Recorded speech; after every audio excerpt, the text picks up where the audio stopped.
तीसरे कोण में उलझी बिहार की सियासत, इन सीटों पर इंडिया एनडीए की बड़ी टेंशन।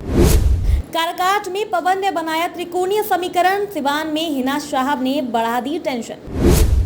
जहानाबाद में अरुण, बक्सर में ददन और आनंद मिश्रा भी ठोक रहे थे। बिहार की सियासत में इस बार अधिकांश सीटों पर एनडीए और इंडिया गठबंधन के बीच आमने सामने की टक्कर है, लेकिन करीब 1 दर्जन सीटों पर त्रिकोणीय मुकाबला देखने को मिल रहा है। इनमें से कुछ जगहों पर टिकट न मिलने से बागी हुए उम्मीदवारों ने निर्दलीय ताल ठोक रखी है, तो कुछ बसपा से चुनावी मैदान में उतरे हैं।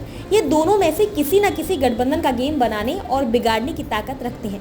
ऐसे में अब देखना है कि त्रिकोणीय मुकाबले में किसका पलड़ा भारी होता है। काराकाट में एनडीए उम्मीदवार के तौर पर उपेंद्र कुशवाहा यानी आरएलएम चुनाव लड़ रहे थे और इंडिया गठबंधन के राजाराम सिंह यानी सीपीआईएमएल को चुनौती दे रहे हैं। ऐसे में भोजपुरी पावर स्टार पवन सिंह के निर्दलीय चुनावी मैदान में उतरने के चलते मुकाबला त्रिकोणीय हो गया है। उपेंद्र और राजाराम दोनों कुशवाहा समुदाय से आते हैं, जिनकी इस क्षेत्र में अच्छी खासी संख्या है। पवन सिंह के उतरने के बाद से स्वर्ण वोटर बीजेपी से छिटकता नजर आ रहा है, जिसके चलते उपेंद्र कुशवाहा के लिए चुनौती खड़ी हो गई है। पवन सिंह की ग्रामीण इलाकों में बड़ी फैन फॉलोइंग है और स्वर्ण वोटों की बदौलत मुख्य मुकाबले में खड़े नजर आ रहे हैं। सिवान लोकसभा सीट पर इस बार जेडीयू ने अपना उम्मीदवार बदल दिया है। जेडीयू ने मौजूदा सांसद कविता सिंह की जगह पर विजय लक्ष्मी को मैदान में उतारा है। सिवान से आरजेडी ने पूर्व विधानसभा अध्यक्ष अवध बिहारी चौधरी पर दांव खेला है, तो वहीं बाहुबली शहाबुद्दीन की पत्नी हिना शाह भी चुनावी मैदान में निर्दलीय डटी है। इसलिए सिवान की लड़ाई कांटे की हो गई है।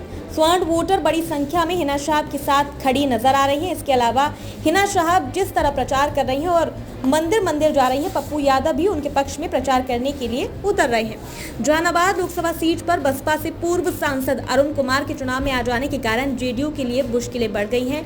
जेडीयू से चंद्रेश्वर प्रसाद चंद्रवंशी फिर से चुनाव मैदान में है। उनके सामने आरजेडी से कद्दावर नेता सुरेंद्र यादव चुनाव मैदान में है। 2019 में भी दोनों के बीच लड़ाई हुई थी और बहुत कम मतों से चंद्रेश्वर प्रसाद चंद्रवंशी चुनाव जीते थे।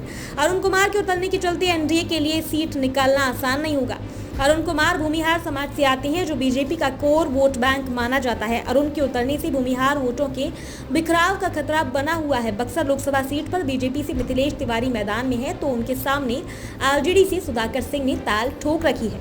बीजेपी और आरजेडी के बीच फाइट है, लेकिन ददन यादव और आनंद मिश्रा के निर्दलीय उतरने से बक्सर की लड़ाई रोचक हो गई है। आनंद मिश्रा आईपीसी की नौकरी छोड़कर सियासी पिच पर उतरे हैं, तो ददन यादव आरजेडी से बगावत कर मैदान में है।